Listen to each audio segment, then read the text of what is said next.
Okay, thank you. So I'll be talking about the newer developments in glaucoma management. So if you look from the last, 6, 7 decades, we have moved from the shield's to applanation, and then we are now talking about the IOP sensors, which can be implanted along with the IOL or glaucoma implants. If you look in perimetry, from kinetic to Goldman, we are now talking about virtual perimeter. From medication, we have from moved Sir, sorry to interrupt you. The slide is not full screen. Oh, yeah. Okay. Sure. Okay, fine, sir. Fine, sir. Okay, fine. From drugs, we have moved from the pilocarpine to the newer molecules like Ropresa, Rocletan, Vyzulta, matlab Nitasodil, uh, latanoprost binoid, and combination of nitasodil and latanoprost. From surgery, having high risk, high complication rate, or very good, very minimal complication trabeculectomy to a vast numbers of MIGS and the newer iStent which would be available in India in coming year or two. So there are lots of research, lots of advances in happen in glaucoma. I'll be talking about newer advances in diagnosis, medical management, surgical management. I don't have much time, and I'll be talking a little bit about teleglaucoma because like COVID going pandemic going on, we cannot examine the patients. In future, it would be a reality where we don't have to examine patients like we are doing nowadays. We can manage the patient from home also most of the time. So the first is diagnosis.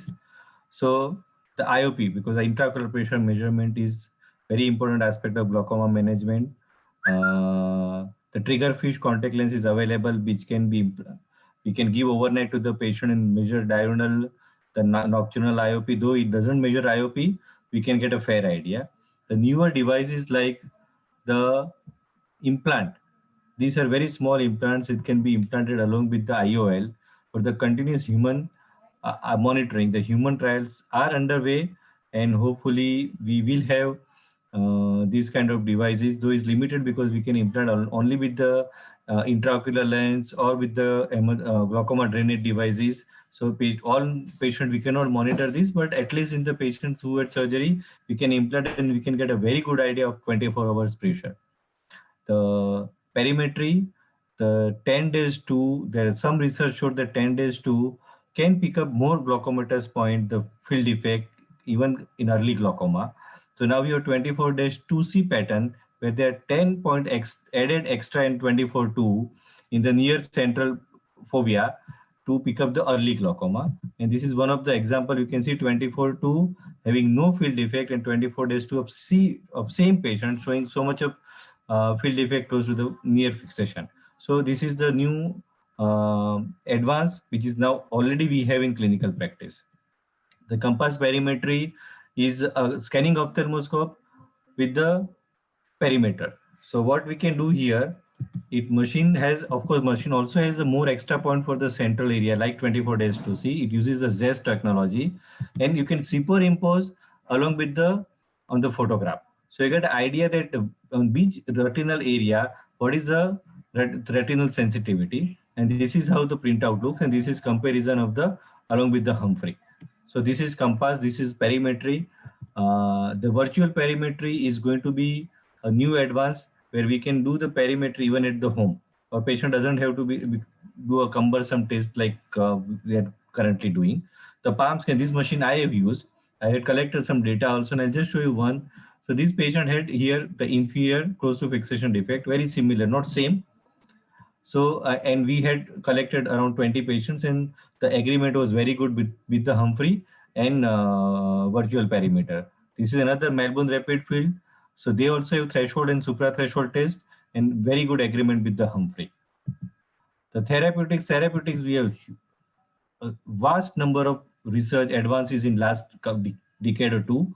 We have newer molecule, we have newer fixed combination, we have preservative technology, and we have newer drug delivery system like microelectrical mechanical system and nanotechnology. Nanotechnology is a future. So newer molecule, we have ROCK inhibitors and netasodil, reparsodil, both are available in generic form in India. Latanoprost binoid, not available.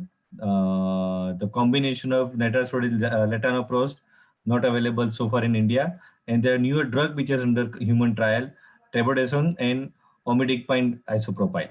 So if you look ROCK inhibitors, the netasudil inhibits the RHO kinase and norepinephrine transporter. It relaxes the trabecular meshwork and SCAM, so it increases the trabecular outflow, and it also inhibits the sodium potassium ATPase in ciliary epithelial cells. So it also reduces the aqueous production. So it has a two effect. Of course, there are other potential effect, possible neuroprotection, anti-inflammatory effect. Some people have already used in post-glaucoma surgery in a failing BLEB to improve the BLEB function also. This is the published data that IOP reduction is similar to timolol, but the night time it reduces the IOP where timolol fails to reduce the IOP. The hyperemia is one of the most common side effect is more than beta blocker, but no systemic side effect. If you look at the heart rate compared to the beta blocker, there was no impact on the heart rate. So there is no systemic side effect.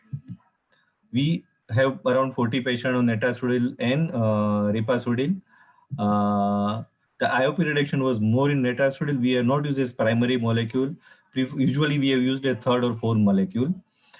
We had to withdraw the in some patients mainly because of hyperemia, and we had 3 patients of corneal edema also. So that is one thing we have to remember. There are case reports of corneal edema in a decompensated cornea.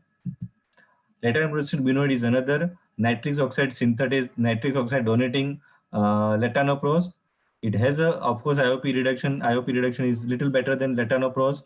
And this is the Voyager randomized study, which shows that IOP reduction was better. The trabodesone is not available clinically. Basically, it also augments the natural function of trabecular meshwork. The phase 3 trial failed to show study, but they are modifying, and most probably it would come in the market in near future. This is the selective EP2 receptor agonist. Again, the studies are going on. At this point in time, the first study shows that it was non-inferior to latanoprost. So IOP reduction was as good as latanoprost. The advantage is that it uses the trabecular outflow facility also. So it is little different than the prostaglandin analog which we are using. The fixed combination, like as I said, netasudil latanoprost is not available. Hopefully some companies will catch the generic. Then lots of triple combinations are under research.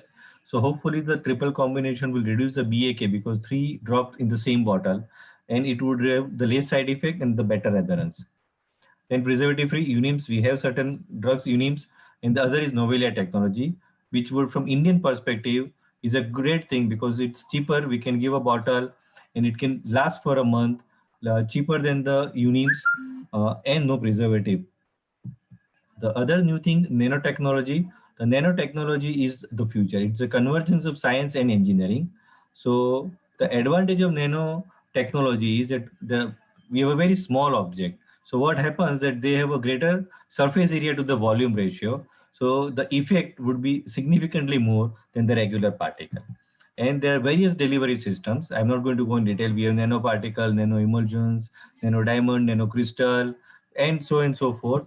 As far as glaucoma is concerned, we have a various nano-drug delivery systems in the research. We have various devices also where the nano-drug can be loaded in the implant and it can be inserted. We also have a IO monitoring, as I mentioned, IOP monitoring device in the beginning, that is a nanoparticle. We have gene therapy under research using nanotechnology. So lots of potential. The one is this drug loaded device. So this is the implant. You have a drug inside and you implant it. The other is the same. This is very small, and the clinical trials underway. The other is punctal plug delivery system. So it's a sustained release, and the travoprost and latanoprost drugs would be available. And the phase 3 trial showed that the IOP reduction was around 3 to 5.5 millimeter mercury in POAG patients. We need to see the retention because there is a risk of the exclusion also. The phase 2 clinical trial on latanoprost showed a 20% IOP reduction, and the retention rate was 90%, which is reasonably good. We'll have intracameral implant. The Durista bimetoprazole implant is already approved in US FDA. So you implant, the drug can remain for quite a few long time, and IOP reduction is approximately 30%. And advantage is no no local side effect because it is inside the eye. The travoprost implant also is under research, the iodose glucose, but this is a different device. This is like eye stent. So we implant in the trabecular meshwork, and the phase 2 study showed that IOP reduction was around 30-35% for 12 months. The bimetoprost ring, there are multiple size. The ring, the problem was that there is a high rate of exclusion. Now glaucoma surgery, there are various, we have modified the Penco techniques, has reduced the rate of complications. So trabeculectomy is gold standard, and there are lots and lots of MIGS, which is under research. Eye stent would be available in USA. It's done quite commonly, but you must remember that most of the MIGS is for open angle glaucoma, and importantly, they are for the mild to moderate disease. In India, where we see more of a moderate, severe, advanced disease, the MIGS has no role. So we still have to go for the standard surgery, which is trabeculectomy. The last part, as I said, that during COVID, we realized that we cannot examine the patient routinely. So teleglaucoma was under research for a long time. Of course, it speeded up, the research speeded up, and there are lots of things would come in near future. So I mentioned IOP sensors. There would be a remote street lamp app on the mobile. A patient can take the self-imaging and can be sent to the doctors. So this is one. The second, I did already talk about the PALM and MRF. So the technician can go to the patient's home, do the perimetry. Of course, the limitation is we do not have progression software, and glaucoma being a chronic progressive disease, we require a progression software. So not now, but in near future, yes.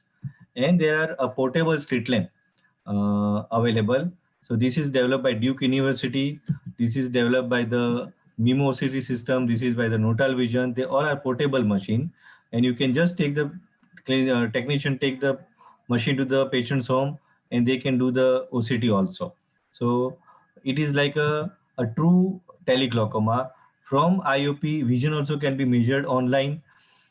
Everything can be done. IOP measured, perimetry can be done, OCT can be done. Of course, we need progression software. It is too early to say, but to conclude, there are newer options available. We have lots of new drugs, like we don't have all, but we have nitazoxanide, ripasudil, which can be used not as a primary, but as a third, fourth line agent, especially in COVID time where we cannot operate all the patients, or any other situation where surgery is difficult. We can add those medications and medically manage the patients. The nanotechnology is going to be a future. Safer surgical options. MIGS, as I said, that for early glaucoma, lots of research is going on. I didn't talk about much because of lack of time.